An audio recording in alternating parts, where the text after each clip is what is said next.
from different agencies, and we have achieved a lot of success in building our education both on the post-Soviet area and in Russia. And I would like to pass the floor to Dmitry Tolmachov. He will tell us what objectives and what goals we have, how do they change in the Commonwealth of Independent States, in the post-Soviet area. Are we changing it, or we stopped in understanding different criteria? Thank you, Жанна. Good morning, dear colleagues. Can I take the remote control, please? Dear friends, I would like to share with you some analytical data which demonstrates positions of business schools. Thank you. The presentation is on, and these are the positions of post-Soviet business schools on the verge of geopolitical crisis. And I would like to share some ideas how this crisis can influence business education on the territory of the Commonwealth of Independent States. And I'm not going to be exhaustive, it's just some food for thought.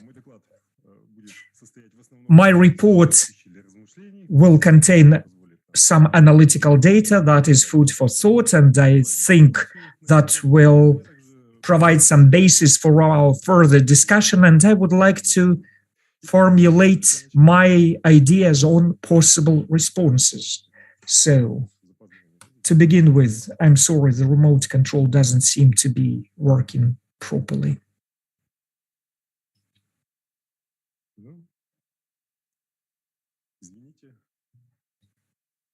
I'm sorry. Yes, the technical equipment sometimes doesn't seem to be functioning properly. Okay.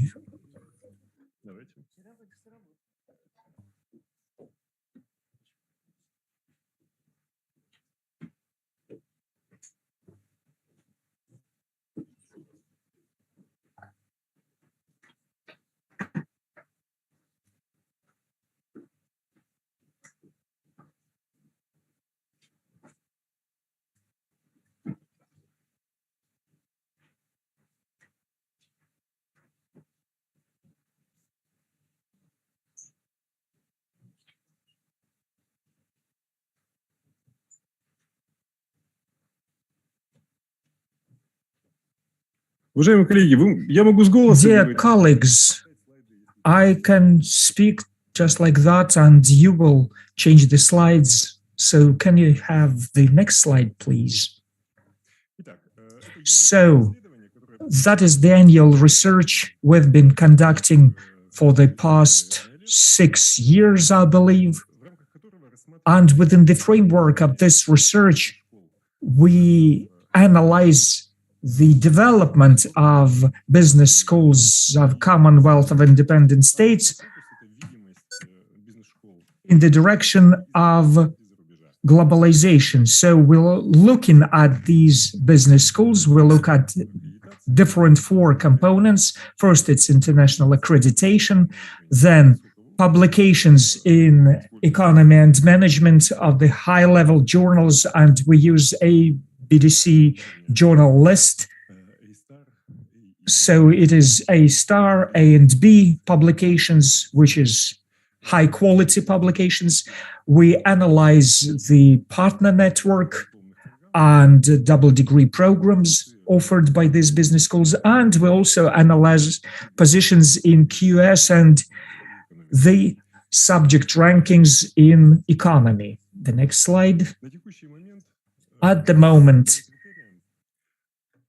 if we use these criteria, only about 30 business schools of the post-Soviet region can be seen from abroad, can be noticed from abroad, and 21 of them, if memory serves me right, are accredited.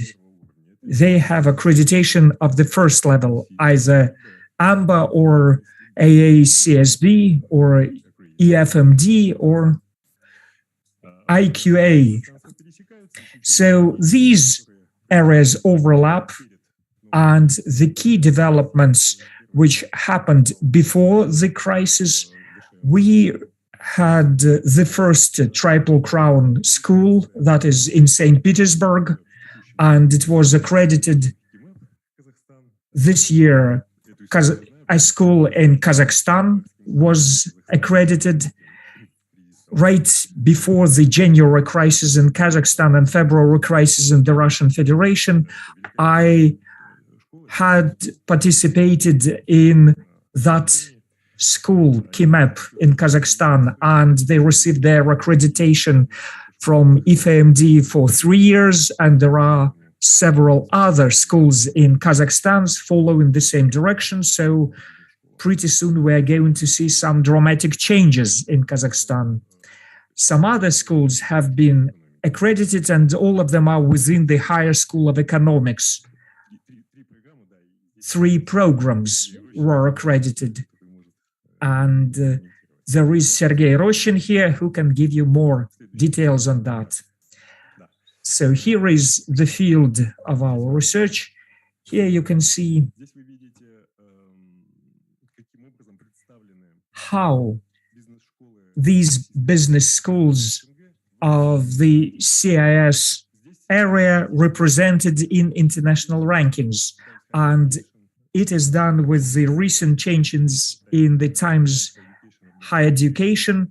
It was renewed, so the data is for this year, and you can see that there are 4 business schools in top 200, and I'm here from the Higher School of Management and Economy here at the Ural Federal University, and there are also other schools, including, for example, Kazakhstan, Al-Farabi University in Almaty, which are also present in these rankings.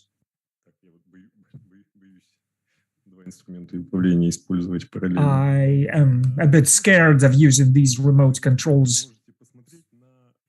Here you can see on the research potential of these business schools. Russian Economic School did not enter the rankings. This is a very small university, but very strong one, and it could be placed second in our rankings, but it's not a business school. That's a department of economics. And there is RANEPA over here, which is included. And we can come back to it later on. RANEPA is included into this ranking, and our leader is the Higher School of Economics, and it is represented here by 2 campuses, one in Moscow and the other in St. Petersburg, and it is unquestionable leader in terms of publications in our area. And there are also 5 or 6 other business schools which are at about the same level. That is Moscow State University, then Nazarbayev University, St. Petersburg State University, you can see it here, then RANEPA and the Ural Federal University. The next slide, please.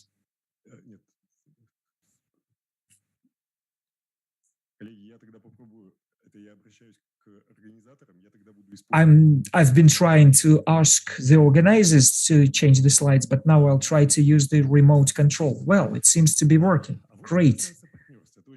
And as for the number of partnerships, this is a very interesting pie chart, and you can see the partnerships analyzed by 33 business schools on the post-Soviet area, and this includes partnerships with global schools of economics which have at least 1 accreditation of the first level. So it's not about all partnerships, it's only about first level accreditations partnerships. And you can see that the number of foreign partners has been growing, and it has grown even this year, and half of these partnerships are with 5 countries: the USA, France, the UK, Germany, and China. That accounts for half of partnerships, and the rest is the other half.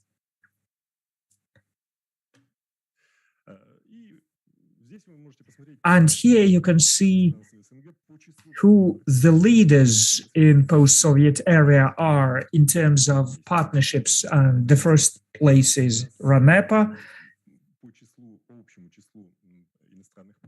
by the number of foreign partners with the first level accreditation. And to the right, you can see how many of them are Triple Crown accredited.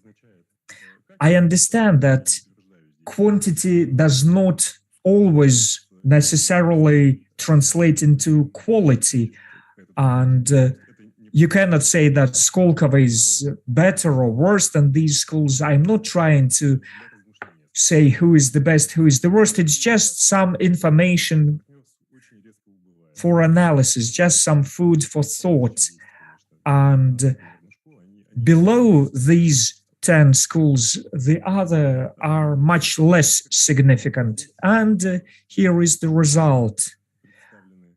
On x-axis, you have the number of publications, and you can see, and of course, we use logarithmic scale. Otherwise, the higher school of economics would have been pointed somewhere in the hole. It wouldn't fit into this presentation.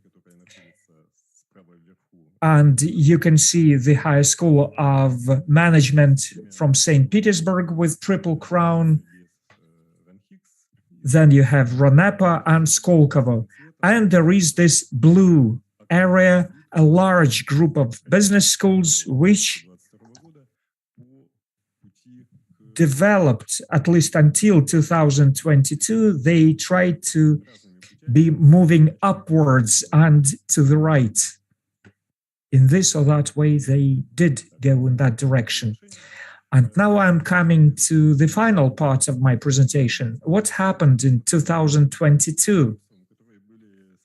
You can judge by the number of suspended partnerships or completely disbanded partnerships. You can see from this picture that the least amount of stopped partnerships or suspended partnerships is with the United States, where only 11% of official partnerships were suspended, and China. We understand why China is here, but why the United States is here? It's quite an interesting thing to consider. So what is happening beyond all this hype? I'm not saying it's like this right now. It was the situation described in July this year. So in general, on the Commonwealth of Independent States area, there appeared first Triple Crown institution and several other accredited schools. Other schools are actively trying to develop in this direction, at least in Kazakhstan. In Russia, our membership was stopped in all international associations, yet the existing accreditation is still there. And we can use these accreditations. In particular, our school is, the accreditation of our school is valid until 2026. We can also mention Azerbaijani business schools, which are also developing, and it's a positive sign. At least 2 schools entered the ranking. They are now visible from the outside. They overcame the barriers I mentioned in the beginning. And by the very end of our discussion, I would like to make several comments on what is going to happen about the Russian business schools.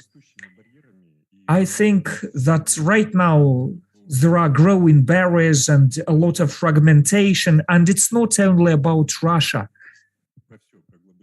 It's about trends in globalization in general. And this juxtaposition, this rivalry between China and the United States and barriers rising about that, this trend is going to be dominant in business and in business education as well. And that is why the products which help us overcome these barriers will become more and more important. And I'm speaking about online education and other formats which allow us to overcome such barriers. So thank you, Жанна Sergeyevna.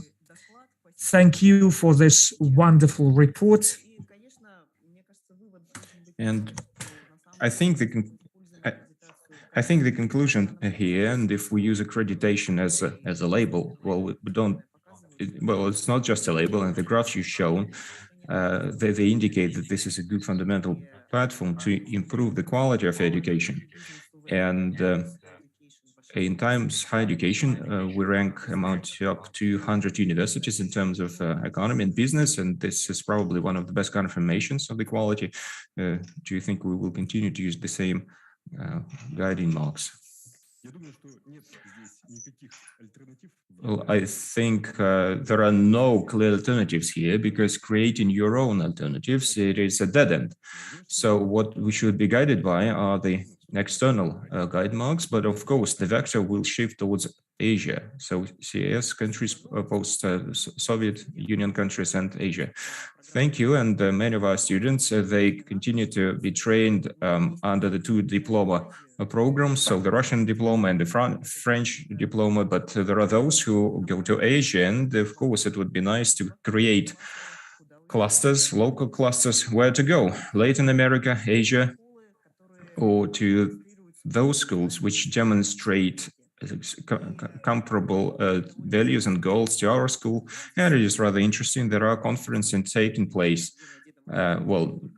Like I said, today is the birthday of the Santa Claus and of Father Frost, and the G20 summit has ended recently, and the picture there is also interesting. I would like to ask the Dean of the Indian Institute of International Trade, what is your view? How should we develop cooperation, maybe in G20 format, or how do we develop cooperation within local clusters? Dr. Satin Debatia, please, you have the floor.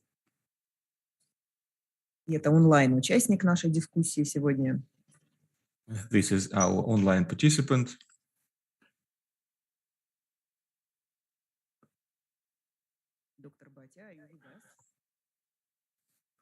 Dr. Bhatia, are you with us?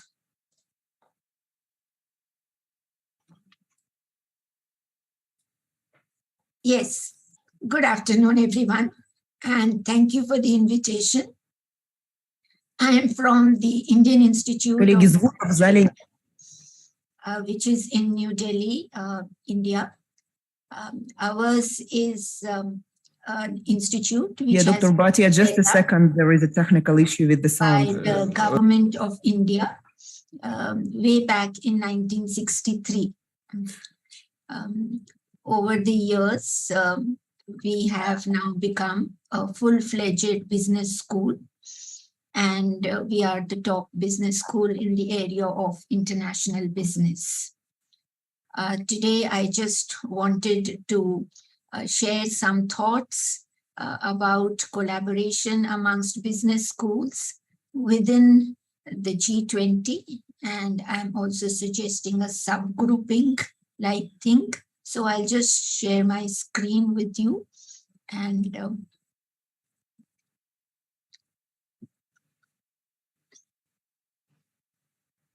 let me just come to the first slide. Okay, so I'm just talking about what may facilitate the internationalization of business schools, because this has also become a very important objective of the government of India itself. So I'm basically focusing on greater collaboration of business schools within this region.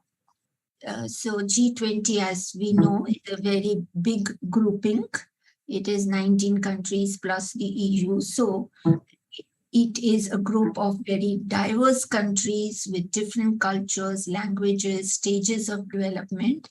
And therefore, for our students, the kind of exposure that they are going to get by interacting with other institutions in this region is very, very high. So this diversity is a very big advantage for all our institutions. So in case there is greater movement of students, faculty, as well as academic administrators, I'm writing, because, academic standards people are working on, or accreditation of different courses. So those administrators must also get an exposure. My previous speaker mentioned about online programs, how they can overcome all the barriers that have been put or that shall be put. And definitely, I'm totally in agreement with him. And I would be very happy to see this whole bouquet of online programs growing in the region.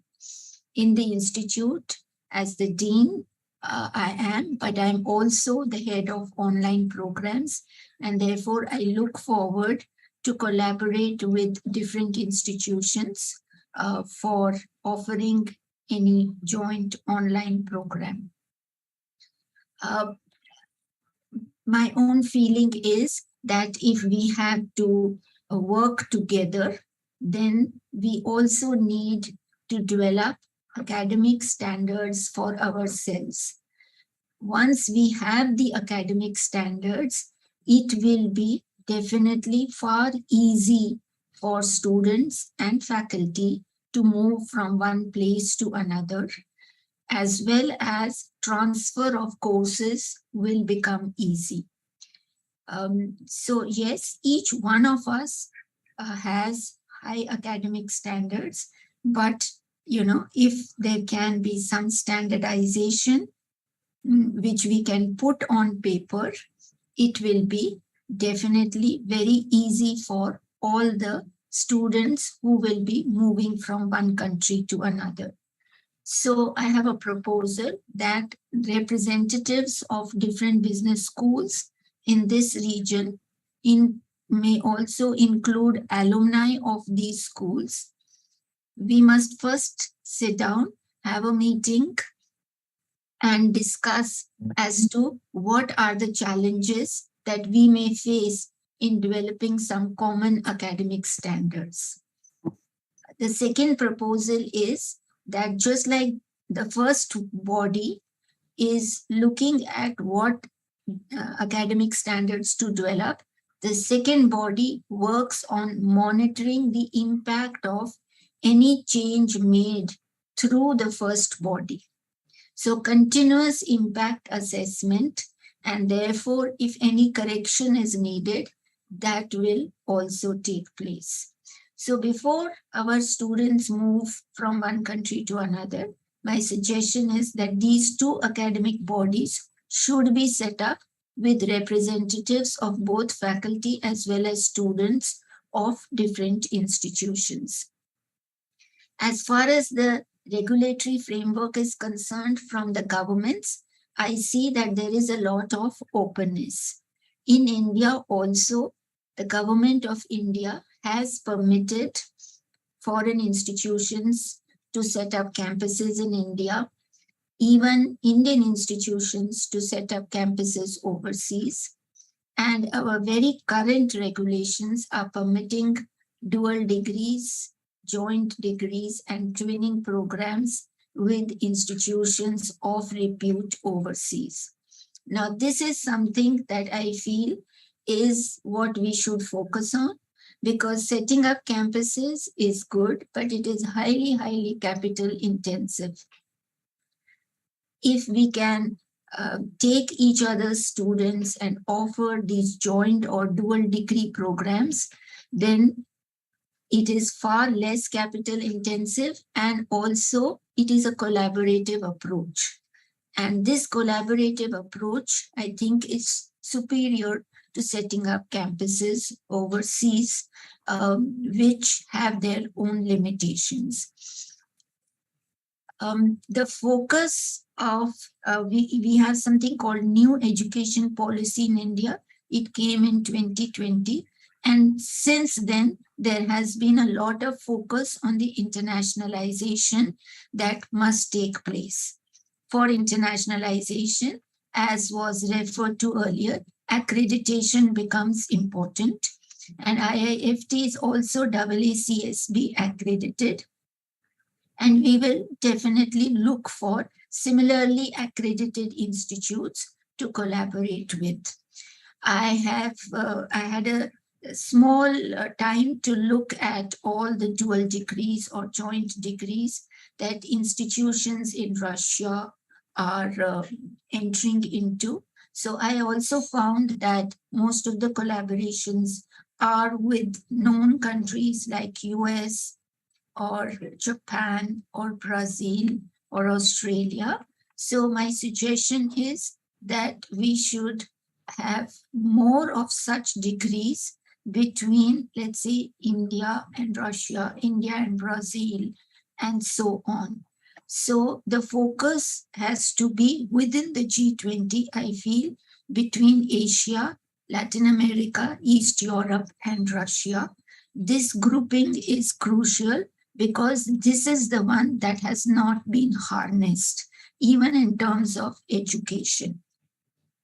I do not see any joint degree or dual degree between, let's say, Latin America and India, for example. There are very well-renowned institutions, even in these countries. I do not think there is any decline in quality. It is just maybe the language, but in higher education institution, or what we call tertiary education, I feel that the medium of instruction has been English, and therefore we must definitely look at more such joint degrees being offered by our institutions. Again, I feel that a separate body, if it is set up, maybe one representative from each institution of interest, then we can sit down and actually push it forward. This proposal definitely requires a push, because the first time anybody thinks of joint degree, it is once again with the developed countries, and so US, etc., come to the fore. But if we have to look, we have our own strengths, so we should look at joint degrees and dual degrees between these countries also. I feel that we are from developing nations. So if our students and faculty have to move from one country to another, it is possible that finance can act as a limitation. To overcome this limitation, again, my suggestion is that we should create a fund, and one can work out the mechanics of this fund, who is going to contribute the money. So my suggestion is that our alumni or our own institutions dedicate maybe 5 to 10% of their own money. And if possible, something from the government or philanthropy institutions. But the important thing is that somehow a fund should be created, because there will definitely be people who would want to have an exposure overseas, but are limited on account of funds. So I feel just like we have a fund to deal with, let's say, climate change, and that is something that is recognized the world over. Similarly, we should have this fund which will facilitate greater international exposure for both students and faculty. Okay. So another thing regarding internationalization, I feel that even in our course curriculum, we should look at new courses that can be introduced. And since we are all part of G20, at least we should understand the G20 countries very well. So courses like economy of G20 countries. I know even in our course curriculum, we teach economy of India. So our own countries we will understand, but this entire region, because this is the region with which we have to develop better linkages. Similarly, just like we understand our own international trade, let us understand the international trade of all these G20 countries, and then we will be able to identify where our best fit is and how to negotiate with different cultures. And we can take examples of these G20 countries. So my proposal is that such courses should be introduced in all our institutions. Also, we should work on joint case studies. Definitely a lot of people want to know more about India. Спасибо большое, профессор Бати. Спасибо большое. Thank you very much, Professor. Yes, so I will unfortunately, yes, I'll take just 10 seconds. So joint case studies and joint research proposals is what I have put forward. So thank you. Thank you. Спасибо большое, профессор. Thank you very much. Thank you very much, Professor Bhatia. But during your report over here, we suggested different joint programs, and there are students here in this plenary hall, and I would like to ask them to raise their hands if they would like to participate in such programs. I do not think you can see the hall. Can you see it? You can yes, see I that. can see a part of the hall. I can see.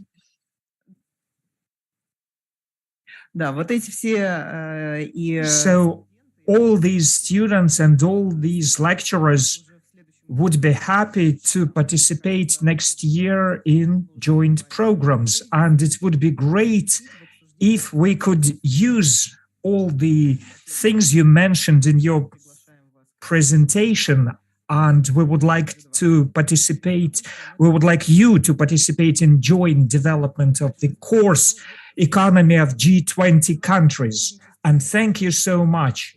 And when we talk about cooperation between our schools, we have different business schools participating here from different corners of the world. It would be great to have a common platform, but no platform is going to be working successfully unless there is business involved, unless there are corporate clients are involved. So we should have some corporate cluster. And I would like to pass the floor to the next speaker, Himanshu Rai.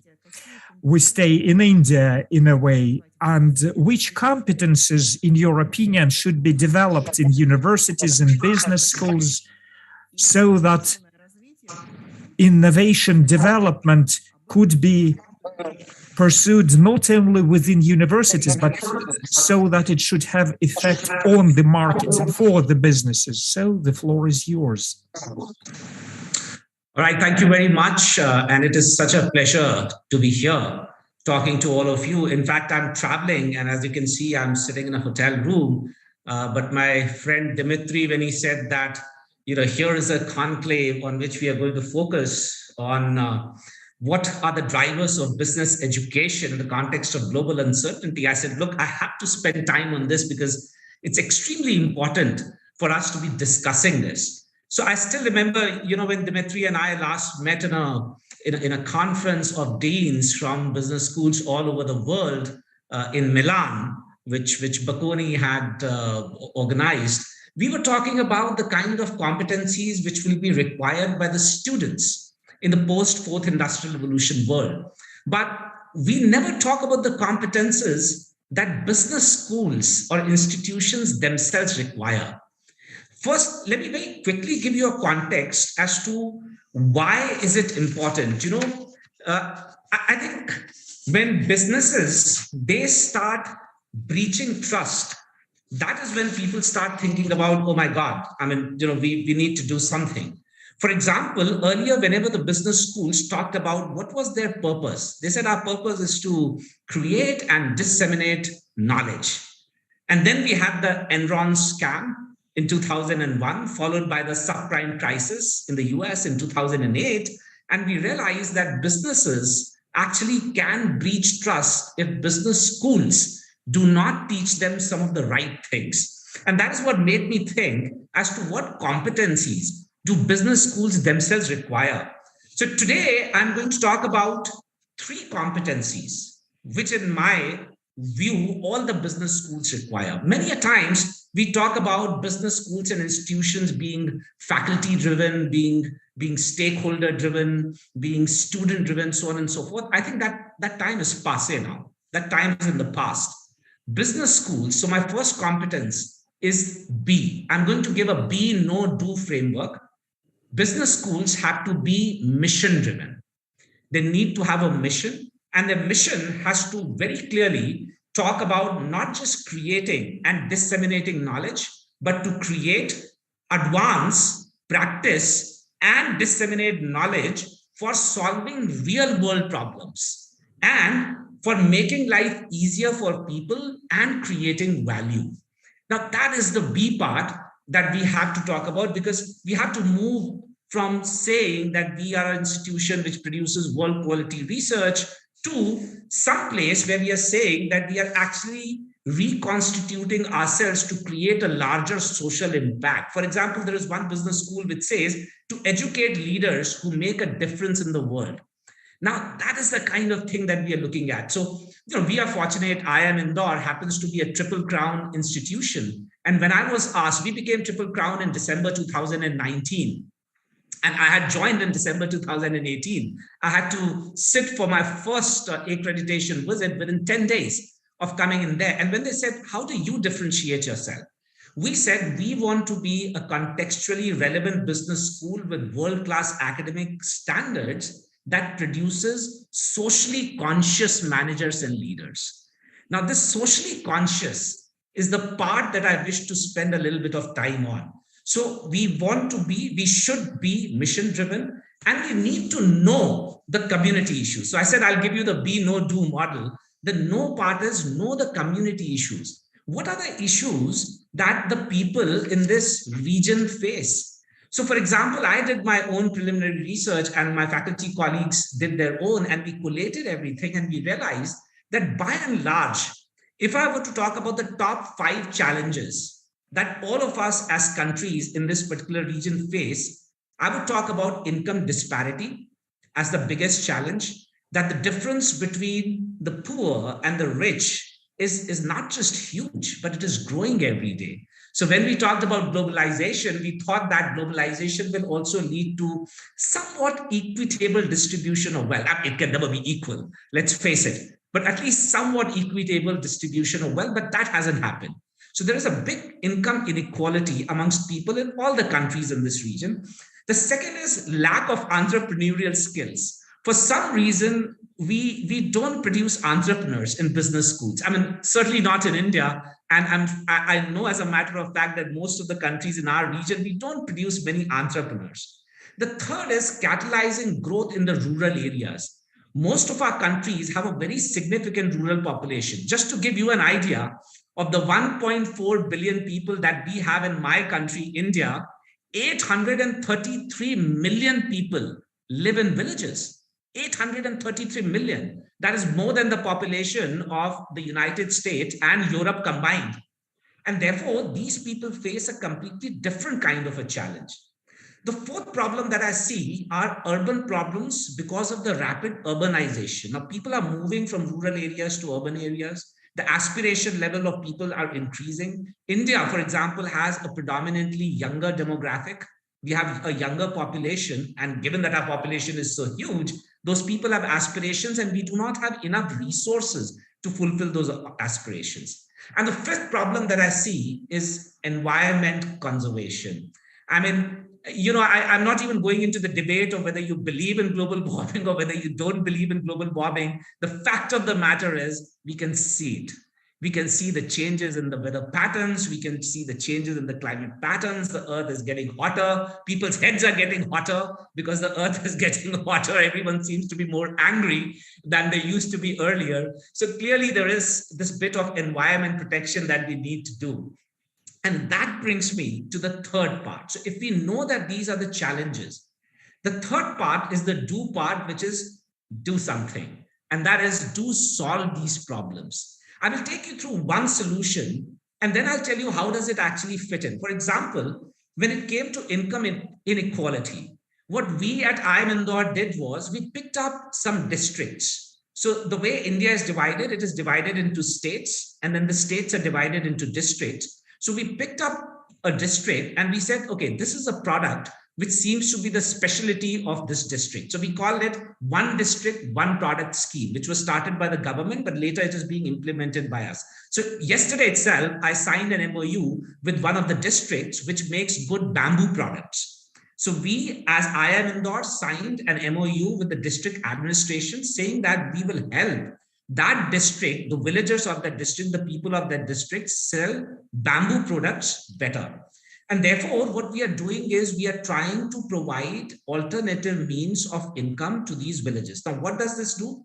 This brings us more executive education because there are some people who are very passionate about working with these problems. We attract very passionate faculty because they like to, again, tackle problems. We are publishing our research in top research journals. We are in A-star and FT50.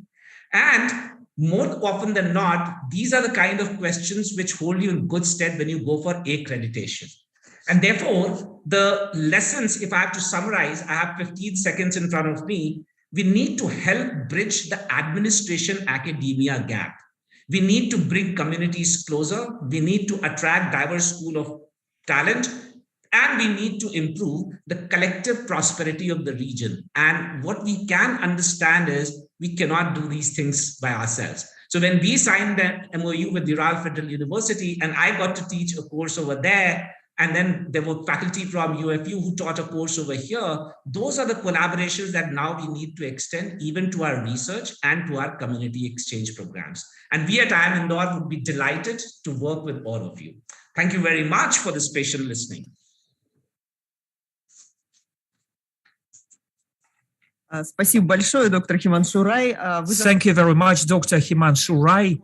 You touched upon a very important challenge, and in your speech, you described the whole habitat, the whole ecosystem of an innovative region. And we should see how ESG transformation of business schools and how working with mentality will bring about successful results and will bring about a certain impact on the region. And of course, we would be happy to participate in such work. Of course, our projects and our products are different, but this initiative, this way of field work, if I may say so, a field work of a business school, and it becomes applied science and it turns into real scholarship and academic publication. This is a very good incentive for business schools, for universities. And thank you very much for demonstrating this to us. And very often in Russia, we can hear people say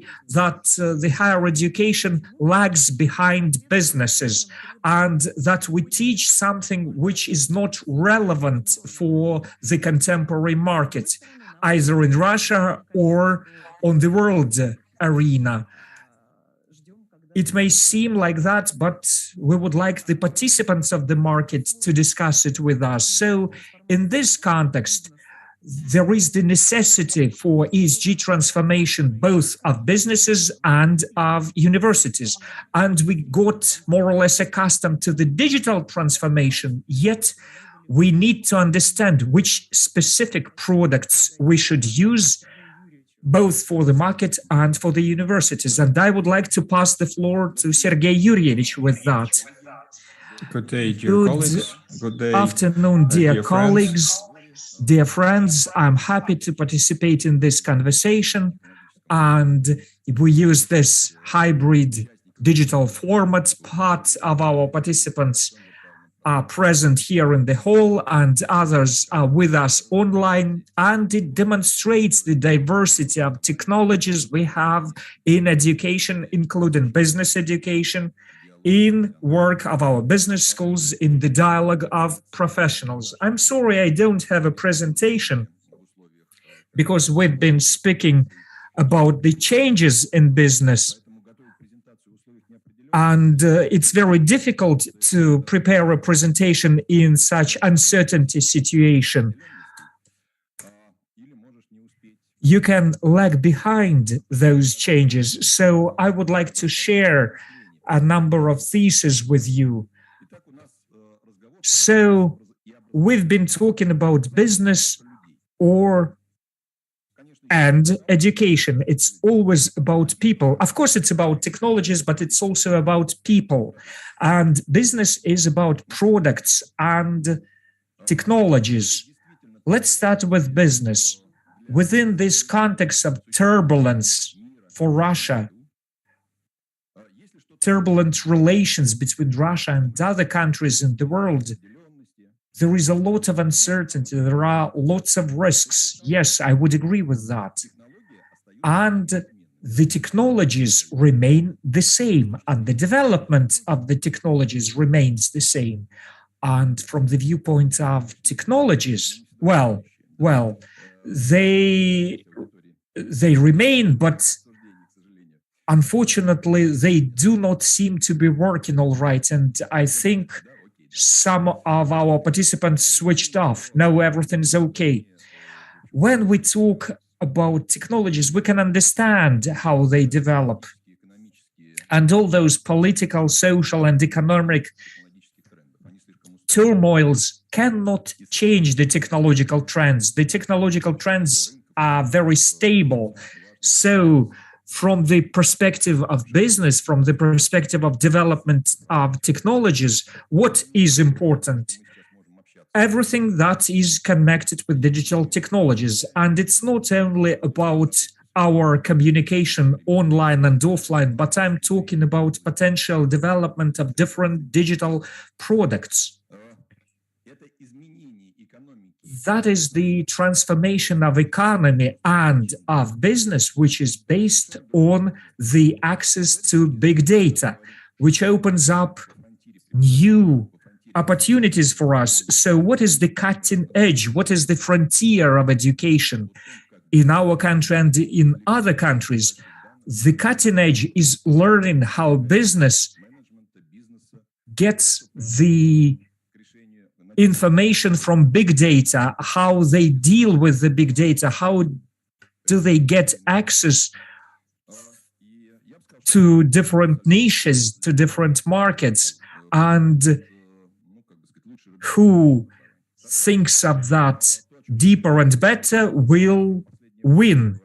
And recently we've been discussing ESG agenda, and I think it has been transforming, and many people and many regions will reconsider their attitude to the environmental problems. There's going to be transformation, and we've just witnessed that for India it is very important, and it is going to become very important for other countries, and a lot will depend on formation of energy markets.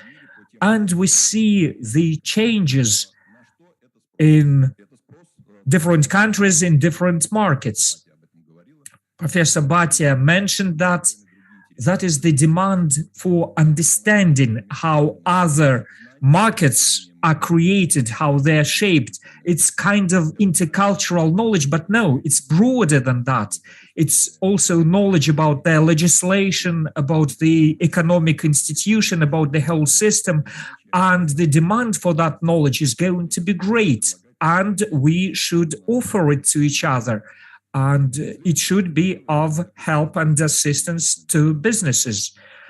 Yet another thing is transformation of business and transition of different floods of raw materials and products. The logistics has been reshaped, and I do not mean only railways. I think about all the logistical channels. So there is a huge demand on how to reshape the chains of supply and demand. It's not only about building some port, for example. No, you have to build a railway leading to this port, and it will take you a decade. So, of course, I'm over exaggerating to make it simpler, to oversimplify that. But even when oversimplifying, I can give you specific cases. And we should also understand what products are on demand in different regions. We should also understand a lot of things about people. For example, in Russia, there is this demographic situation when the number of young people is declining. And it's one of the challenges for Russia up until 2030. That's the point of our demographics. We are losing a lot of young people, and there are other processes on top of that. I would call it mobilization and relocation. And again, it's about younger age groups rather than older. And it's both about blue collar workers and white collar workers. And of course, I'm oversimplifying again, but white collar workers mostly are relocating, and the other process is about blue collar workers. And because of the demographic situation, there is nobody to replace those younger people, and there are lots of challenges for the business. Very often businesses have to restructure their technological chains because they just lack people, and there's not going to be more people accessible for those businesses. And of course, it involves digitalization and everything. And the relocation about business and about people also adds importance to all these things we've been mentioning, like intercultural communication, intercultural differences. And yet another thing, I would like to thank Professor Bhatia, who emphasized the importance of online education. Without online component, it's simply impossible for contemporary education to grow and develop. We've got experience with our online program on data science. This year it's going to be 16 programs, and next year we're going to have 21 programs. We participated with Coursera, and unfortunately this cooperation has been broken, but we still have some programs, including programs in English. Mostly they're about data science and finance. And that is a very important, promising field for development of higher education in economics. When we speak about different regions, this is the most realistic way of establishing partnerships and of sharing competencies and of sharing students through such joint programs. But for many universities and for many business schools, it is necessary to learn how to create those digital programs, but it is a separate issue and we should discuss that separately. Yes, and the patterns are changing. And those sitting in online, offline audience, they're glad that we can move between the countries online, but on the other hand, we want to meet face to face, and these patterns of perception of information in within newly packed programs, we should expect new technologies to emerge, which would be nice to use. And as part of the results of our today's session, it would be great to see that the online products, and we have, for example, master's program online, and from Coursera, we have online programs that migrated there. It would be nice to see that they're packed in, they gain a new form, that the new ideas are added, including digital transformation and ESG support, and we'll see what the result of COP27 will be, which is taking place in Egypt right now. And I would like to ask Natalia Andreevna, in Russia, is there clusterization among business schools? So what is the path for business school in Russia that you see? Maybe it would be challenging to discuss right now what happened during the previous 9 months, but nevertheless, some trends could be outlined. Thank you very much, colleagues. And the clusterization of business schools in Russia, it has always been there, and it is subject to external environment, which is changing. So everything depends on the context. And I have been listening very attentively to what colleagues before me have been talking about, and would like to mention the first speaker, Dmitry Evgenievich, and mentioned that Russia has created its own system of accreditation of MBA, MPA programs, executive MBA program, etc. And this body is called National Committee on Accreditation for Business Education. And what's interesting about this body, and we talk about that in light of the fact that international accreditations are suspended for now. Well, suspended is an interesting word. They allow those whose accreditation has not expired to use it, but those who are supposed to get reaccreditation, for now, there is still this right until December. But what's going to happen next? Well, we have an approximate understanding of what's going to happen next, but who is going to be, or how we're going to prove the quality of our educational programs later on. And so this Council for International Education, which celebrated 10 years in this year, and the 6 associations created it. Our association, Russian Association of Business Education, which I'm a head of, which represents real business education within this board. And it also includes a Chamber of Commerce and Trade, a Russian Union of Entrepreneurs and Industrialists, Association of Banks, Association of Managers and Business Russia. So leading associations, organizations, and unions of entrepreneurs and business of Russia. They are all part of that body. And the Council for Business Education has a great responsibility. One of them is to assess the quality of educational programs offered on the market.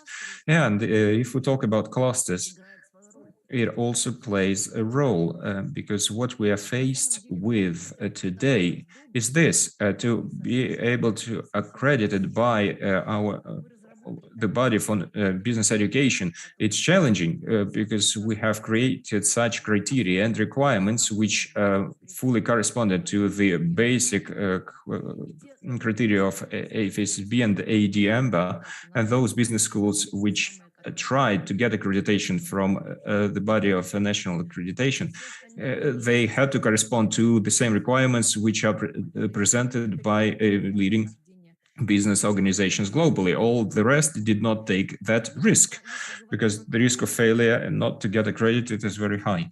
And we're talking about clusters, which you inquired. First, what I should mention is that there are leading business schools which are offering expensive business programs. And what is of interest here is no matter the crisis, the biggest demand, the increase in demand is always for expensive programs. There is always demand there for expensive business education programs. And as far as such fake programs, low-grade programs, programs which do not have any support, do not have any documents confirming the quality, this is where the demand is decreasing because people choose, the market chooses, the market understands, and the market tries to make to improve these programs, to make them better despite the cost of training their staff. So I would say this is the key cluster for us, the priority cluster. Of course, we must take into account online education. However, online education has transformed as well. It has. If before we were talking about new trends which included online education. Today, online education is everywhere.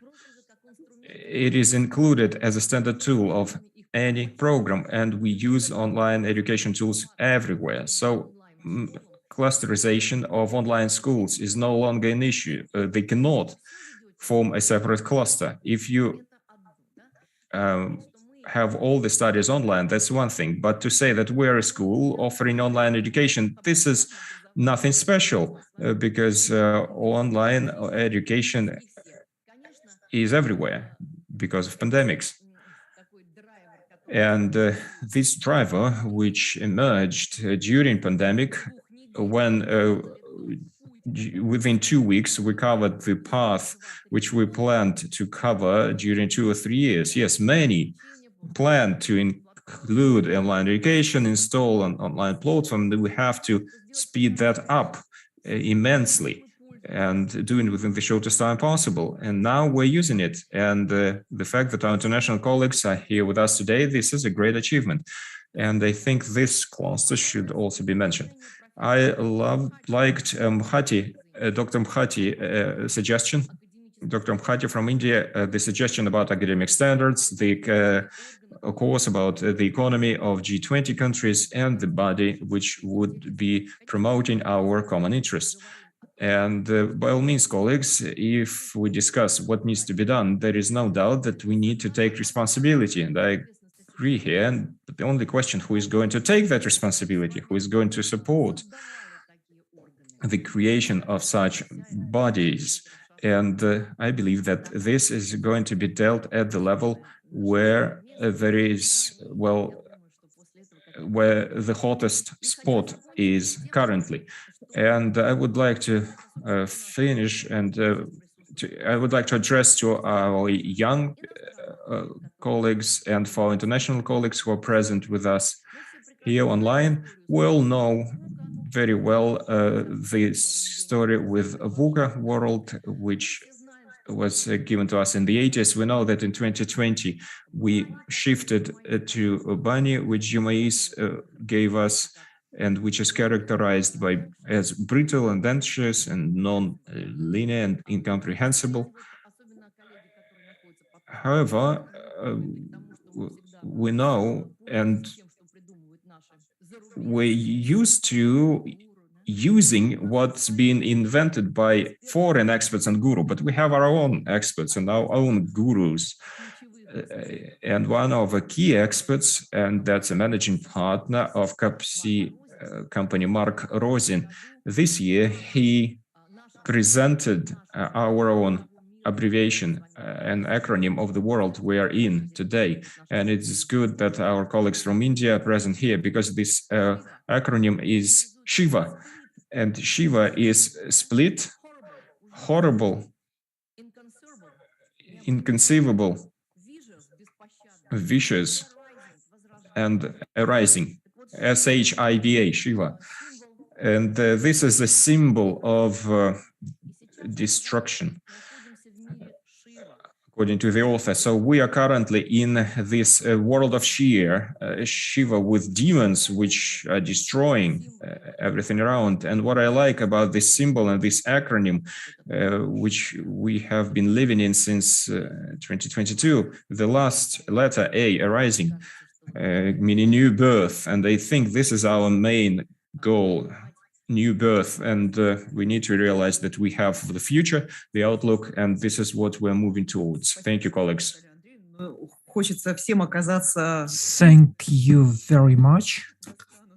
And we would like to be like Phoenix, who arises from the flames, from the ashes. And many speakers mentioned different instruments, different tools today, like digital transformation and correct work with mentality, which we should take into consideration when educating future leaders. And we hope that these leaders will be responsible for these new developments. And it's important both for the universities and for students and for business schools. If we look at this ecosystem, if we think about a bridge between this Shiva and ESG, we would like to stimulate G points. That's about economy, that's about well-being, which is linked with the economy of the region and with the well-being of the people, while E and S points are more understandable for the businesses because the international agencies require that, and maybe we do not pay enough attention to E and G. And I would like to invite Professor Kanjiang Liu. How do you work with the issues of E, G? How is it of help to your business school? How does it help you to remain a leader in your region and in your country? So the floor is yours, Professor Kanjiang Liu. Hi, hello everyone. It's my honor to present in this conference, and thanks Dana to invite me again.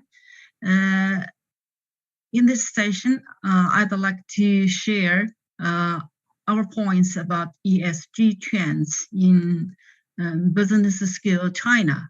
Since I'm from Silk Business School, Shanghai University, China. I'm the dean of Silk Business School. So the name of the school actually is easy to remember. It's the same pronunciation as Silk Road, Silk Business School. And I'd like to share some best practices in my school about ESG. So first, please allow me to introduce my business school. Okay, our school actually is a very innovative business school in China because we are co-founded by Shanghai University and University of Technology, Sydney, Australia. We founded in 1994, which means we run double degree in bachelor and in master. And since this year, we start to run double PhD degree with the students graduate, they can get 2 degrees, one from Shanghai University, one from University of Technology, Sydney. Okay, so we are one of the earliest Sino-foreign joint business school in China. And since 2015, we began to do AACSB, and we get this accreditation in 2020. And time flies, so now we are preparing for re-accredit of AACSB. It will come 2 years later. As we all know, when we're preparing AACSB, we do summarize and rethink about the school, how to be strategy and the vision or mission driven. So our vision is to become a globally recognized leading business school in China, and the mission is to integrate academic and experimental learning to develop business talents with an international horizon and undertake business research to contribute to the region and national economic advancement. In recent years, we do more teaching practices and also, business practices related to ESG, environment, social, and governance, especially in the COVID-19 pandemic. And in China, we had, a strategy. We call it carbon dioxide peaking and carbon neutrality. Yeah, that's 2 goals actually. One will be realized by 2030, that is carbon dioxide. And carbon neutrality will be realized by 2060.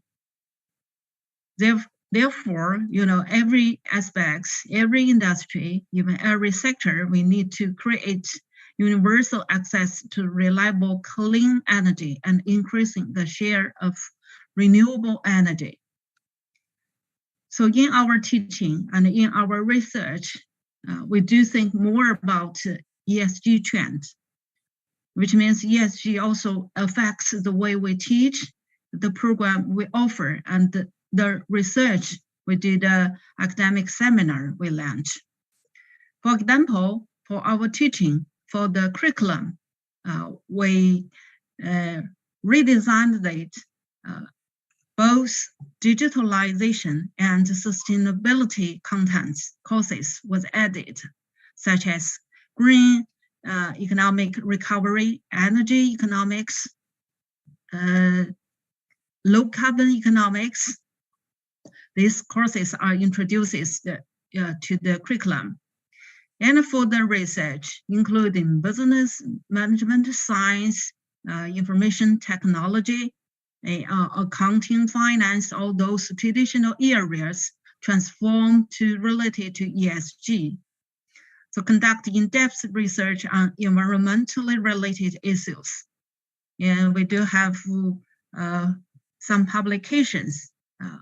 Since we cooperated with Australia, so we do use ABDC list. Yeah, I remember our first speaker mentioned, used ABDC list too. And in the daily, teaching schedule, we hold conferences more related to renewable energy, low carbon economy, and carbon dioxide peaking, carbon neutrality, such kind of topics. And our cooperated PhD degrees, now the areas, it's just in this, low carbon economic and sustainability. So we're upgrading the management of environmental risk, promoting the use of green energy products and services, etc.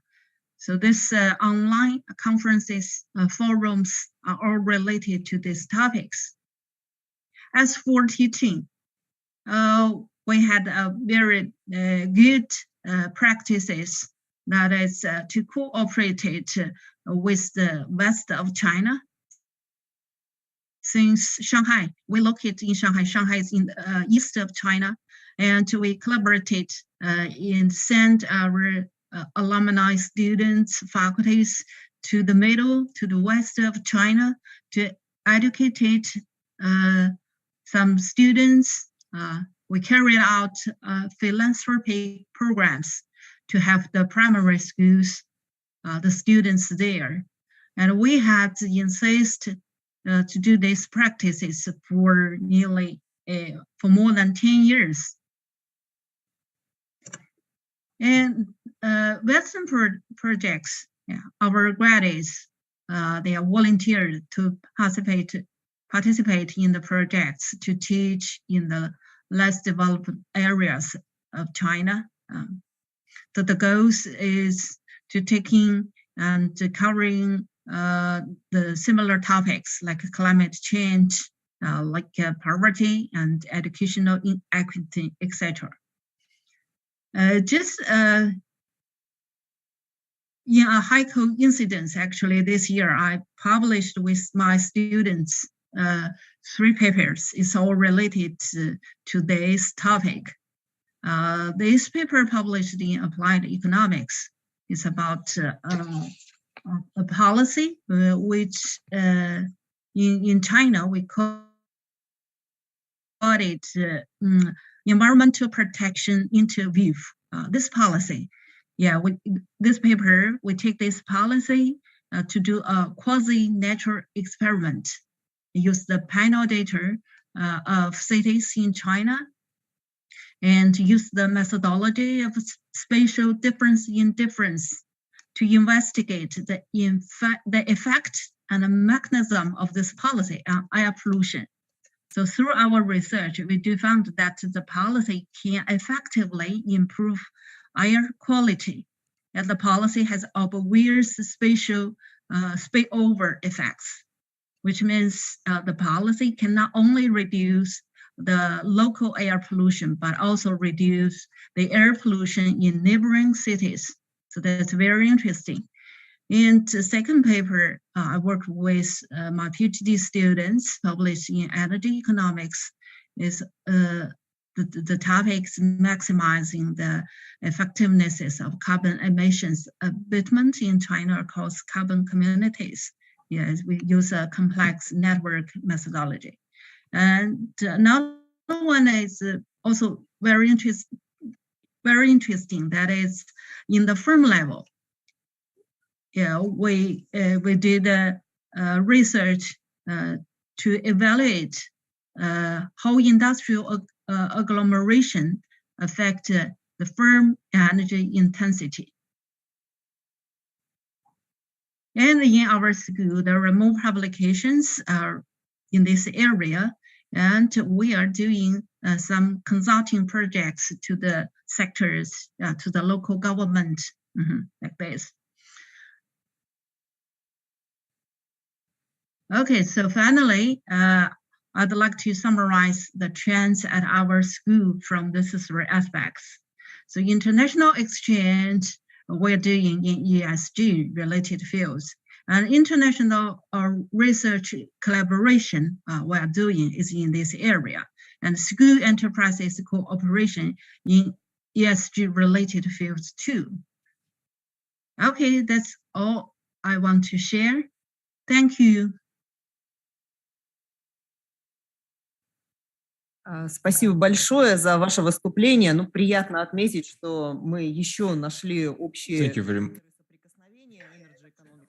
Thank you very much for this keynote, and we have identified more touch point. Energy economics is where our researchers present their publications very actively, and our macroeconomics department is working with the same areas in science. So the school, which is part of PRIME, and I would like just to remind that this is an international association which encompasses all responsible business schools, and it would be really nice for us to continue our cooperation as part of joint programs, ESG joint programs, and as part of workshops and training sessions, which we could arrange not just for Russian and students from Russia and China, but for all business schools which are present here. ESG questions are not just about ecology, it's also about ethics and student behavior.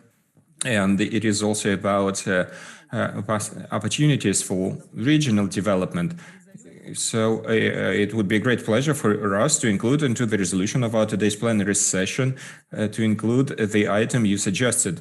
Thank you very much for your keynote. And at the same time, while I was listening to your keynote, and when we talk about sophisticated method of econometric modeling, I have encountered information that is specialists from the research center in Munich, Germany.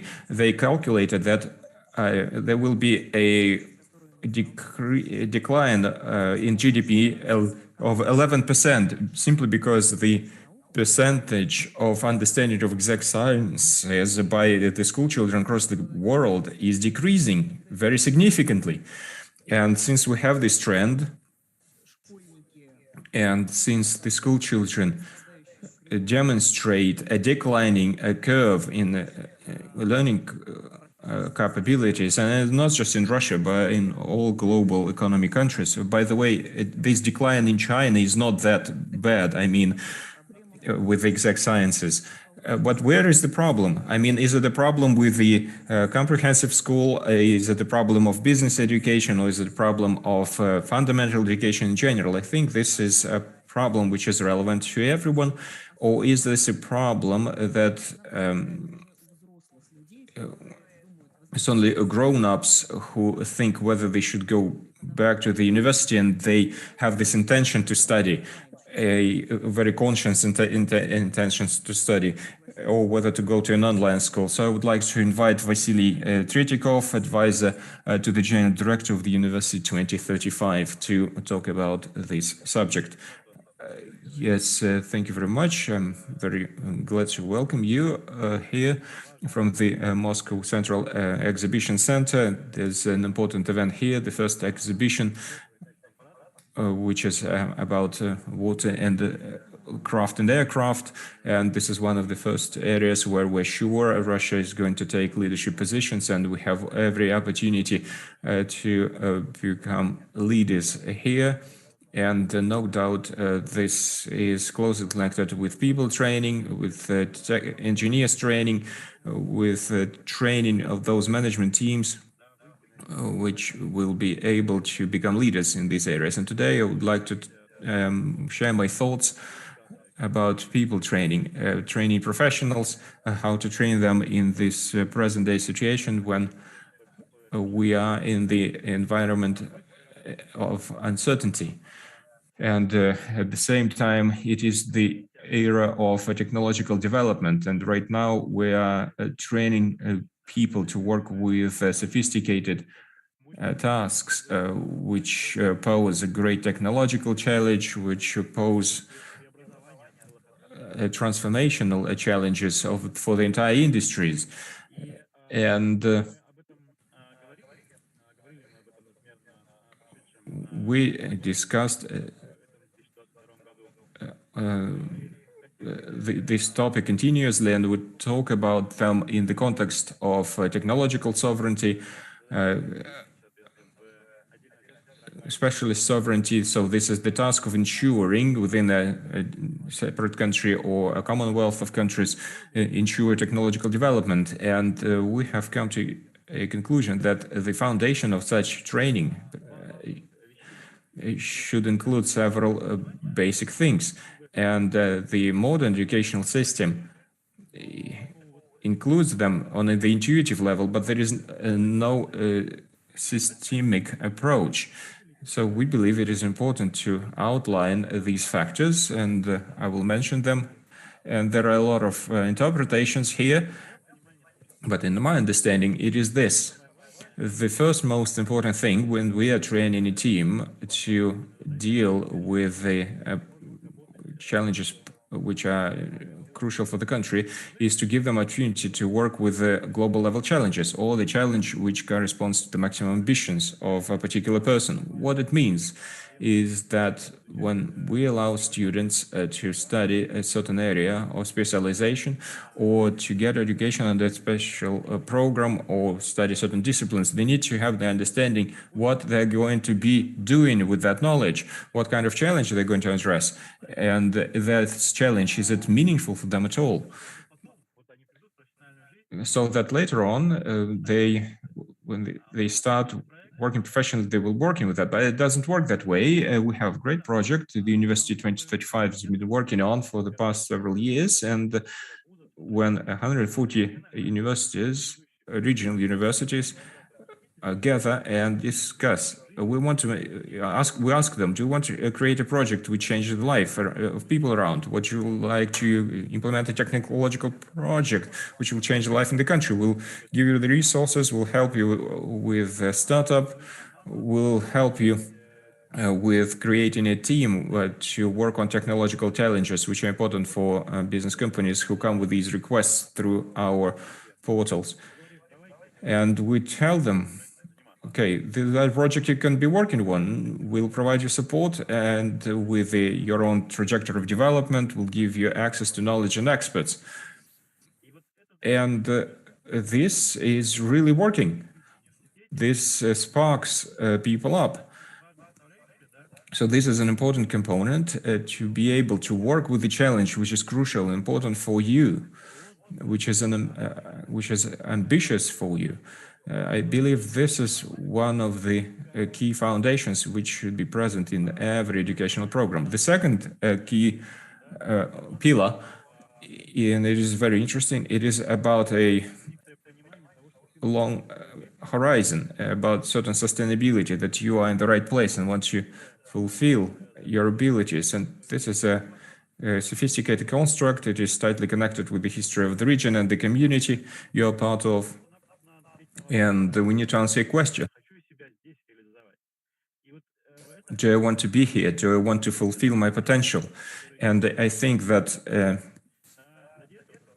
for this reason, people come to business school, because you become part of the community of managers, of the people who make a difference and changing lives around us. And this is what you should take advantage of. And this should be a component of the educational process. But the most challenging is the third component. And it's our responsibility, those who organize education. And third part is this: challenge is not enough. Motivating is not enough. What's important is limitless access to knowledge, to provide required competencies, to be able to work with the task at an appropriate level. And this is our job as educators, because if a person working with big challenges, big tasks, then given what this person requires cutting-edge knowledge, requires they require knowledge which correspond to the challenges. And this is not just a simple program, not even a university with a certain course.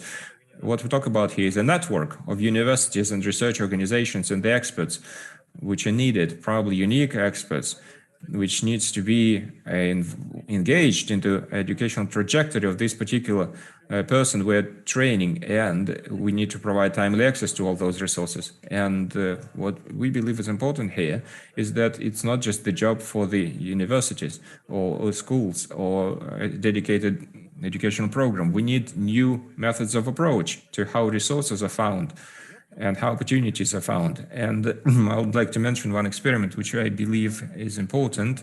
Recently, a new approach started to be implemented in the country on how to invest and how to get money to pay for educational programs for adult population.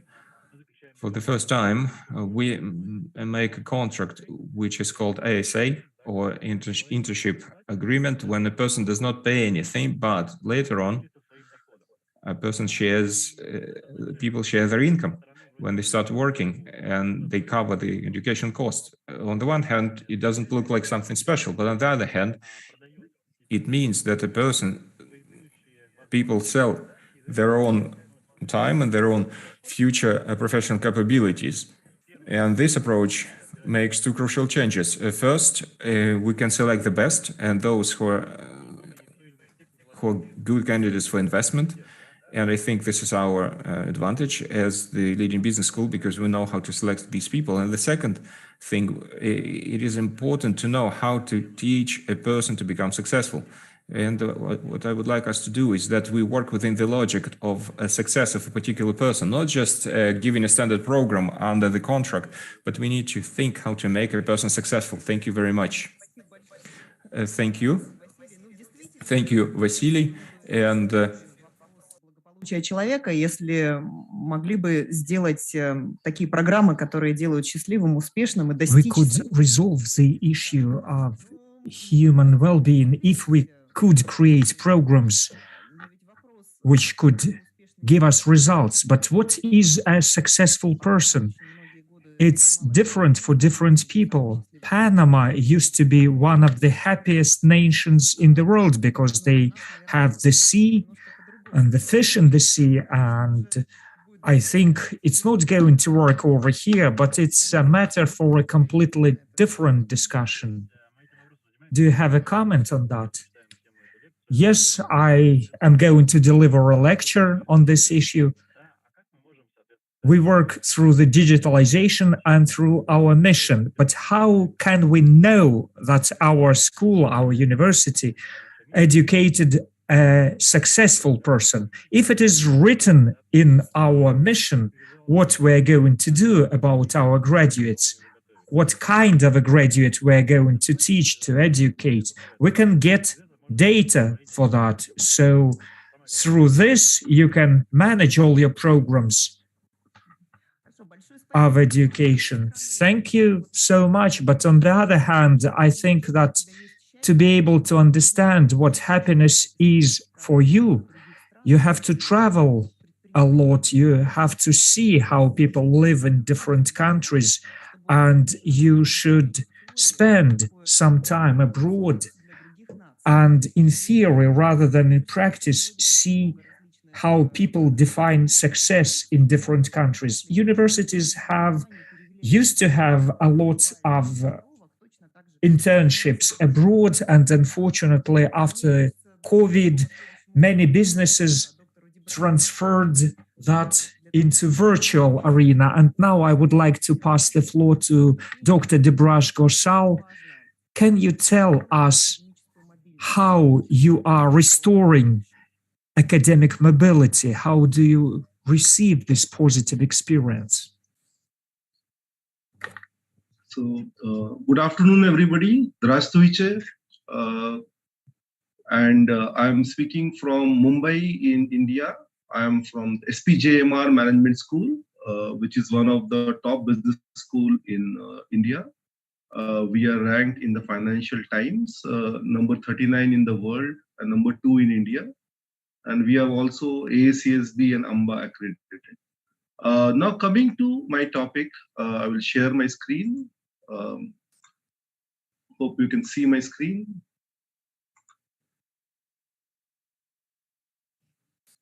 Да.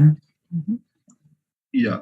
So, so I will talk about academic mobility and what are the advantages of mobility for students, for teachers, and for the partners, and then talk about some of the reasons for mobility being limited, and what can we do about it. So if you look at mobility in terms of students, the students' mobility can be in terms of international field trips. So in our business school, we have been organizing 10-day visits to various countries. We have taken students to China, to UK, to Singapore, where they actually go and meet in industry, government policymakers, visit some factories, and experience the culture of different countries. So that's a very strong learning for the future generations. It could be also a bigger, longer term semester exchange where students go for a 4 months to 2 months for semester exchange. And we also receive students from various universities. It could be in the form of corporate internships where students go and work for life projects in different countries and solve real problems. It could be also in terms of final jobs where they work in some other country. And all of this have been going on across business schools and also our business school. There could be also dual degree programs, as some of the other speakers talked about. In our school, we have a global management program where we have dual degree programs with 8 partners across Europe and USA. It could be also in the form of you inviting international students to actually study in your college. So in terms of international admissions. And these days, with the 2 years of COVID, we have learned all online. All the professors can teach online. Students can learn online. So online courses for overseas degrees. That's also something which universities are looking at. So these are all some of the various ways in which mobility for students have been working over the years. Now, what are the advantages? How does it affect the quality of education positively? Of course, diversity of views. As you study with students from various countries, you learn from professors from other countries. Your worldview becomes wider. You are able to think differently. You understand culture of other countries. You also have a global mindset, which is something which is a priority for anybody to lead global organizations. So these are some of the things from a student's perspective. Now, if we move towards professors or teachers, what way can they have academic mobility? Many of the professors have studied overseas, done the PhD in other countries, do a postdoc overseas, spend a few years researching in other countries, international visiting professors. We have number of professors from outside coming and teaching for a limited period, or our professors going abroad, conference paper presentations, where we all go in our area. I'm from international business area and strategy area. So we go to the different conferences and present our papers, meet colleagues from across the world. Research paper, you co-write with different authors from multiple countries. Also, professors or teachers do consulting projects in various countries. So all of this, are different forms of mobility. And how does it enhance the quality of education? The teachers experience teaching different types of students who are very different in various countries. You come out with stronger research because of your collaboration. You're looking at multiple contexts, not just your home country. Now, if you look at in terms of effects on partners, so who are generally partners of business schools? It could be corporate recruiters who recruit the students from the universities. So they are from your home country as well as from other countries. In terms of alumni who are residing in various parts of the world. Also, international partner universities, like many of us here, we had a professor coming in from your university just about a few weeks back. And that again, all of these things lead to a lot of ideas, and we all participating in the conference. So this is how the different, players are affected. Now let's talk about, this aspect of limited mobility. Last few years, we have been experiencing limited mobility because of COVID restrictions. And again, different countries getting affected in different ways. Even after COVID, there are visa issues. Many students are not able to go for exchange or other stuff because of delays in visas. Also because of relations between countries not being good, there are times, mobility is also restricted. So these are some of the reasons for mobility being restricted. And if you look at, key trends, what are the key trends we are seeing going forward? Number one, hybrid learning. It's neither online or physical, but it's combination of both, where various schools run a few weeks on campus, few weeks in online, and that's the future. Also, you're looking at lifelong learning. It's not just about students joining for a few years, but it's like whole year around your age, with people living longer and people sort of wanting to learn and new things. Somebody talked about VUCA world, Shiva world. So, it's about, lifelong learning, which is important. And also, what is increasingly important is experiential learning. Just learning in the classroom is not good enough. So visiting other countries through industrial visits, going for exchanges, so all of those enhance the learning, and the students are able to remember what they do, what they have learned. If you look at some of the key anti-trends, number one, there is an increasing problem, affordability of education. Education is becoming very expensive across the world, and many people are not able to afford. So that's a problem. Also, with the uncertainty of visas and international travel, many of the mobility and other aspects are also a little uncertain. That's a challenge. And also, there are not enough research, just practice oriented. So we all professors have to work on more real world solutions. So I end on time. Thank you very much for your patience hearing.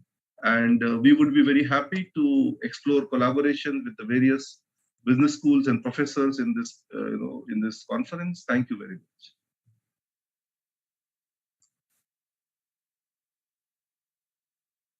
Большое спасибо, профессор Дипраш.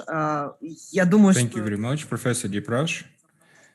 And I think the participants of our discussion have questions, but unfortunately, we are falling behind with the schedule, and we will take note of all those questions, and we will pass them on to the speaker and publish them. And you have also touched upon such key trends that includes negative trends as well. And these trends, no doubt, are closely connected with the labor market. And I think the answers to these questions, especially if we talk about regional market, well, Larisa Bogdanova can answer those. She is the chairperson of the recruiting agencies of the Urals. Thank you very much, and I thank the organizers for such a great event, which joins different regions in different countries. We've just been to Mumbai, and now welcome from the Urals, and it's snow outside and minus 15, so it's kind of fresh. Let me start the slides. And let me introduce you to our materials. So what do we study for? The main question, the main goal of education, business education, what is it? What are we studying for? Well, for sure, we study to get a good job and to be successful. And success is inevitable if a person improves its knowledge and makes right choices. I'm president of the Association of Recruiting Agencies of the Urals, and I'm head of the Human Resources Agency, ABC Human Resources. I have a great experience, and I see again and again that learning and hard work leads to victories. And our association includes 14 recruiting agencies of the Urals and Yekaterinburg and Tyumen and Chelyabinsk. And today we realize that various factors influence the labor market. This is geography and political events and the economy. It has a major impact, psychology and culture and technologies. And who do the employers want to see as part of their team? Before they said that specialists are everything, but today we say team is everything. And each manager, each director have a team that achieves success, which makes business socially responsible and needed to us all. Who does the employer want to see? An experienced specialist who is 27 to 40, an experienced manager who is in the age of 35, 50, and that a person has worked for 3-5 years at the previous employment and has a high education in field of specialization. You see that business education is always an advantage when the candidate is chosen. And to be frank, it adds value to specialists when they have a business education on their CV. So managers in industry are in high demand in Russia because there is active replacement, and the companies now are looking for a director for production, chief engineer, logistics manager. In agriculture, this is agricultural service, and agriculture industry, they're waiting for chief engineers, directors for animal husbandry, etc. And the reason for lack of experienced managers in the regions is, as you can see here, the business education is so relevant that one of the reasons of deficit is that there's a lack of professional knowledge. All local candidates, they lack experience, and the companies require narrow specialization. So how can we address the problem of lack of experienced managers in the regions? Well, first of all, one can use employment recruitment agencies. However, there is a powerful synergy between business schools and the business enterprises, which create joint master's program, joint training, educational programs, and they invite students for internship. There's mentoring programs that are developing, and they send their specialists for training.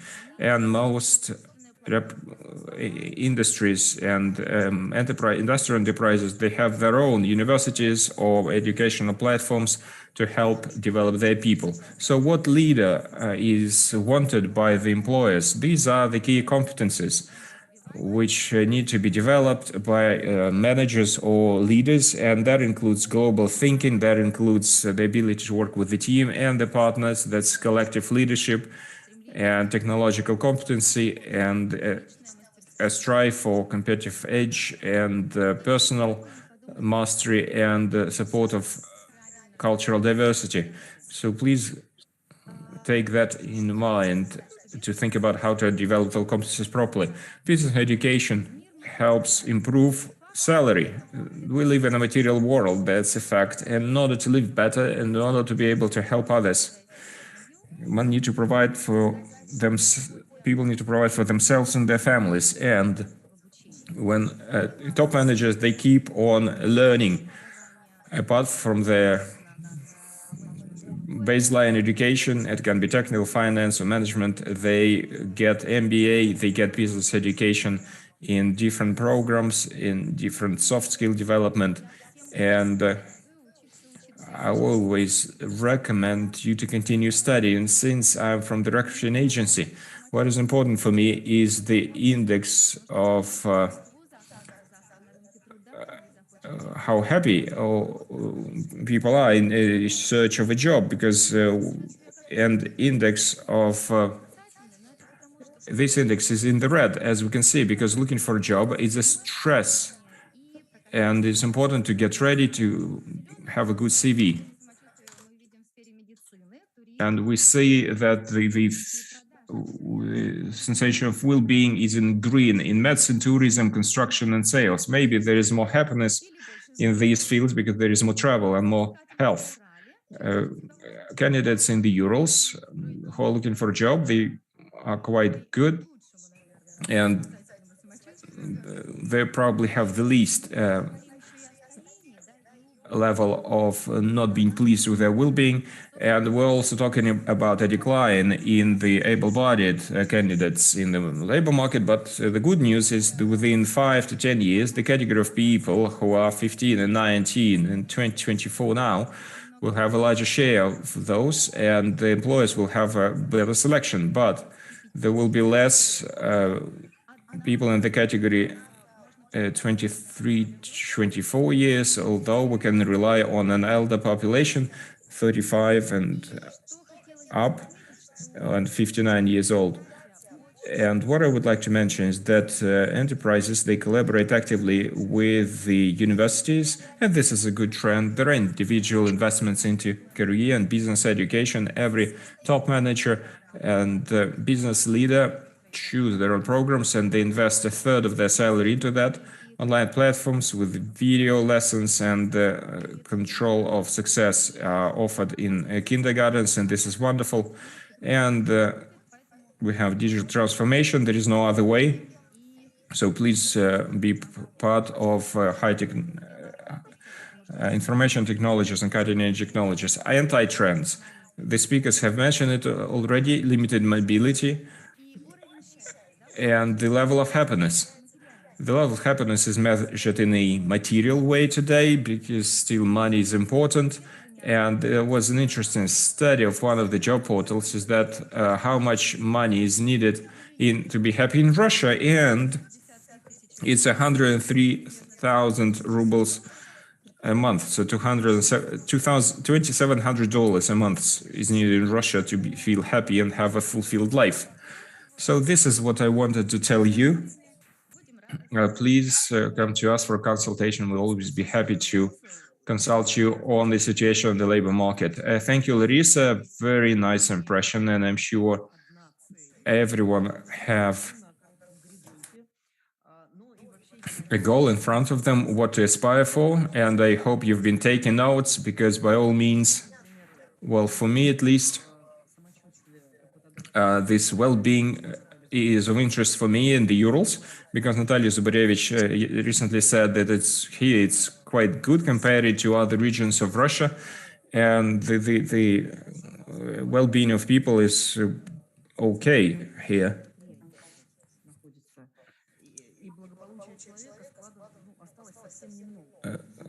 How we have this so-called center of events, and so the well-being is not as good as it used to be. And it's been mentioned more than once, the point about the change in the structure of people. But recently, we've learned that there are now 8 billion people living on Earth, and the different movements, they will touch everyone. And if you graduate as an economist, it doesn't mean you're going to work as an economist until the end of your professional career. When the countries are located far from each other in different time zones, well, nevertheless, students move from one continent to another to get educated. And without such competences, well, they lose in the level of salary, and the lose in terms of well-being and happiness. And it's my great pleasure to give floor to our speaker from Peru.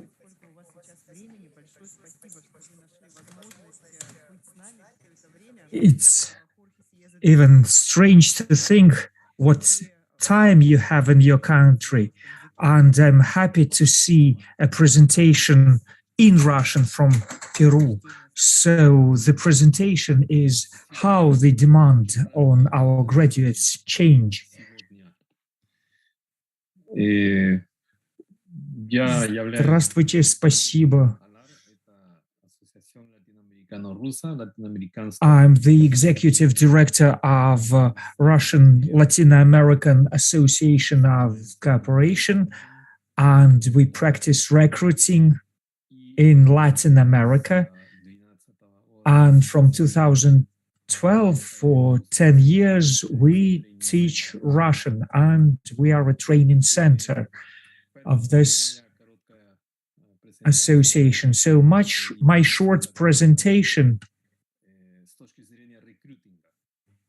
is from the perspective of recruiting and how I see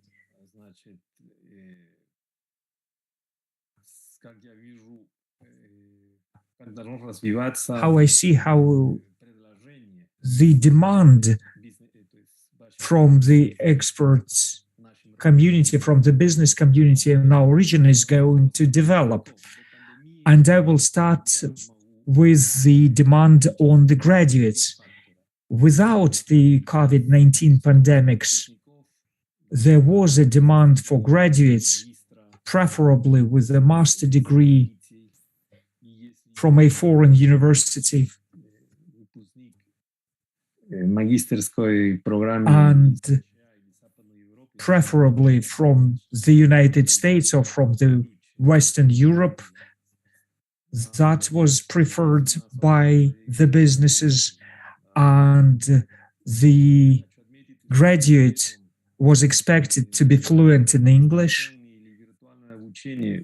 but nobody took into consideration distance learning or virtual learning. That was not prestigious. Nobody valued it.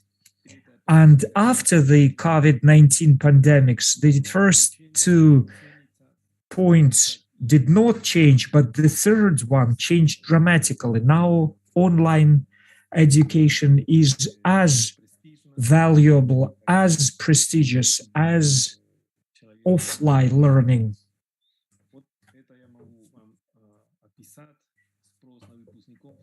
And that is the difference in demand before the pandemics and after it. Choosing the country for your education, there have been no changes after the COVID-19 pandemics. How our students choose the educational institutions. The first key factor is to be able to work during your studying, during the period when you study at the university. Because even if a student has a lot of money, anyway, in Latin America, we think that we have to work while we are studying. The second point is interesting. It depends on the opportunities to find a job after the education within that country where you got your education. So if you receive your MBA in economics or in business management or something, you would prefer, our students would prefer to study in the United States or in Europe. First, it is a matter of prestige. And second, it is a promise of a good life.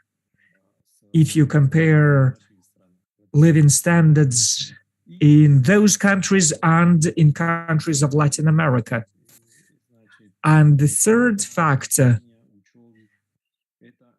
how students choose the country to be educated at is how easy it would be to have your diploma recognized.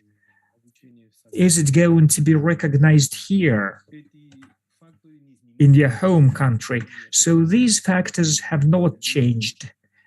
They are still relevant. But I would like to talk about a slightly different aspect of my presentation.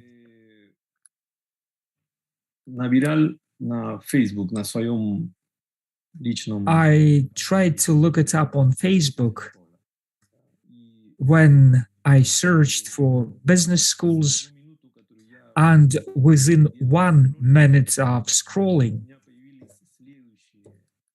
I received the following results.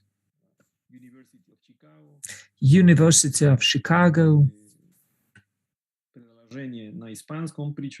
offers programs in Spanish, and University of Chicago is in top 10 according to QS ranking. Columbia Business School also offers programs in Spanish.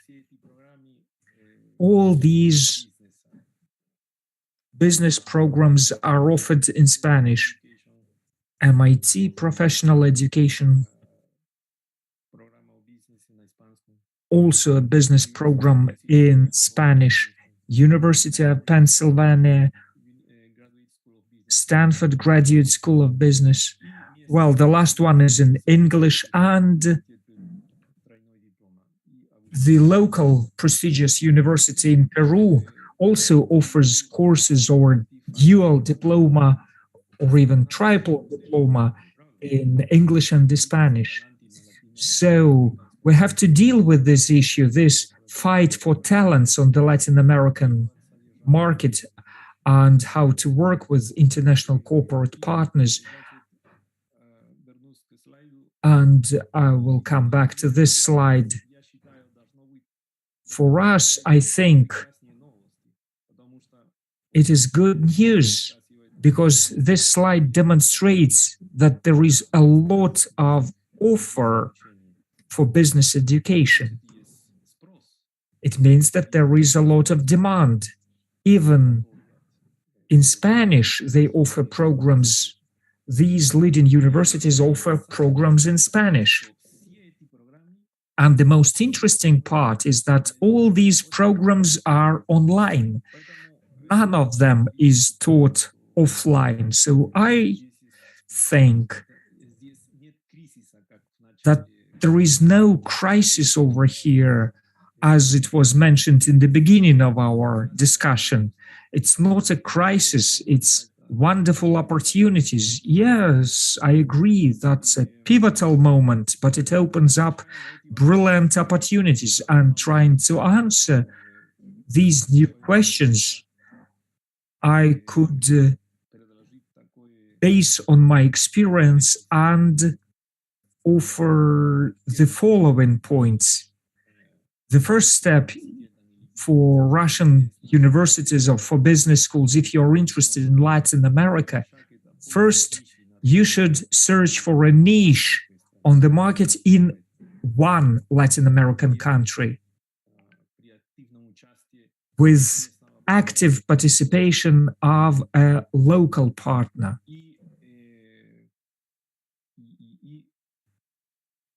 And I'm sorry. On the basis of the received results, you can repeat your success story in other Latin American countries. But Brazil is a completely different country. It's just like a completely different continent. You should be very specific about Brazil, and you should try to establish collaboration with Russian corporations which are widely known in Latin America. If you try to compete with MIT or Stanford University or with Columbia University, you will not be able to organize any dual diplomas or triple diplomas No, you cannot change the mentality of Latin Americans, but you can use the Russian brands which are widely known in Latin America. And that is basically all I wanted to mention and share today. Thank you very much, Jorge. Yes, we try to be in the same ranking with MIT. We're in the top 200, and we're always happy to see your students over here because we have quite a few students from Latin America, and we are lagging behind the time. And thank you so much for your presentation. And I understand that it's night over there, and we've got one more speaker with the 10 hours difference. And to illustrate the successful collaboration with an online platform, I would like to pass the floor to Mikhail Sverdlov.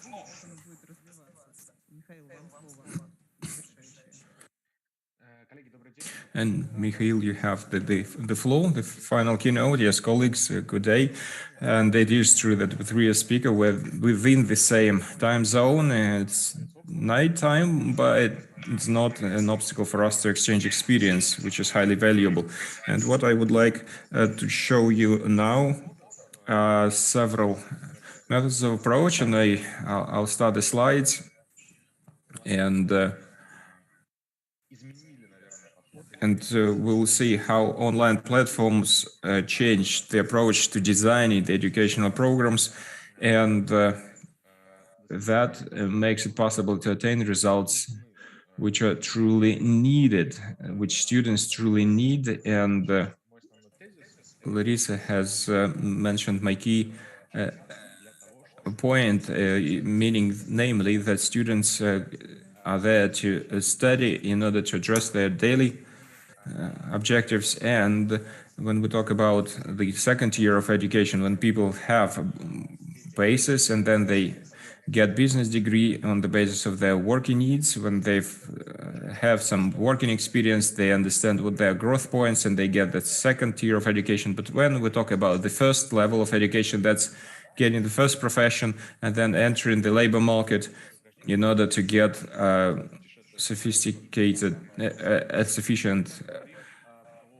remuneration to be able self-fulfilled and travel across the world. And when we talk about this product type approach to education, which I am a supporter of, and we have here several elements of how we can design the educational product. And I'm not afraid to use this word because the service and the education and product, well, politically, they diverge in Russia, but I'm not happy about that because we need to give value to our students, because students are customers. They come here to get educational service, the way I see it, and we need to facilitate that to help them attain the result they expect. And the first objective, those who create commercial educational project, is to make sure that this program matches the expectations of the students. So we need to understand what the expectation is, what the request is, and what kind of job, for example, they want to get as a result. Because if that doesn't match, then we can't expect them to pay money. And then we need to understand what happens with the students and why students drop out. We understand that out of 100% of students who start education, not everyone is going to is going to graduate. So only, and I guess not every university understands the reason of the problem. The next part is to understand. It's important to understand why they dropped out, and here we have MBS, Customer Satisfaction Index, and the same metrics is needed to understand why students stay, what are they motivated by, and how these best practices how do we make sure that as many people as possible reach the graduation, and how to understand that our product fit the initial expectations, and how to let know people that it doesn't fit certain expectations. So these metrics is just this beginning, in my view, and because we remember that the client the student who come to us, they come to us to fulfill their professional objectives. They want a new life, a new job, a new profession, or change of profession depending on the situation. And education is one of the ways, because there are other ways, and we should understand the metrics for after the education. So how fast, what is the percentage of employment after our program? What is the initial salary after the trial period, and many other parameters. As you understand, I'm a guy who's about data. There's a lot of things having to do with analytics before, during, and after the process.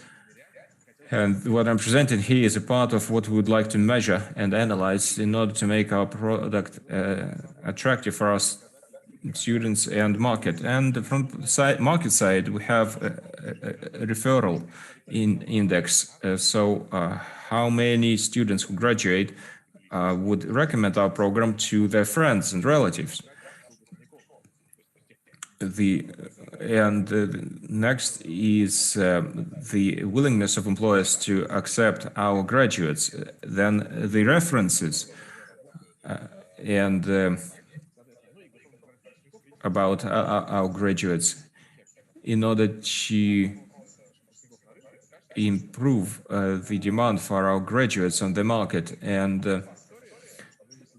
to make sure that we don't deviate and we don't create a dangerous precedent when we would just take the money but don't create the valuable product. And the second slide I would like to show is this story about profitability of a job. What I mean here is that how fast a student who invested X dollars into training would be able to recover that by entering the labor market and getting a higher salary, or starting from zero, and then gradually progressing and getting business education, increasing its salary, and how fast this student would be able to get a return on investments. Do I have, 10 seconds? Okay, then the key thought I would like to share today is that if we're talking about the creation of a course as a product, then we need to have a good understanding of our initial customer. What are the objectives? And we lead that customer to the result they expected from the start. And then it's a win-win. For us as an educational establishment, we get financing. And on the other hand, the student gets the expected result, everyone's happy. And I'm very glad to mention that almost every speaker mentioned that online is here to stay. Friends, we are in a new reality when it's not important whether you're in Peru, in Mumbai, but you can train online, you can get a high quality education from the best speakers, global speakers, and you can use it in your life. Thank you very much, Mikhail, and I thank all the speakers. And what's left for me is to say that there are trends and anti-trends in education, and which are online, but which are based on the well-being of a human being. And I will complete by saying this, and thank you very much, and applause to all the speakers and listeners.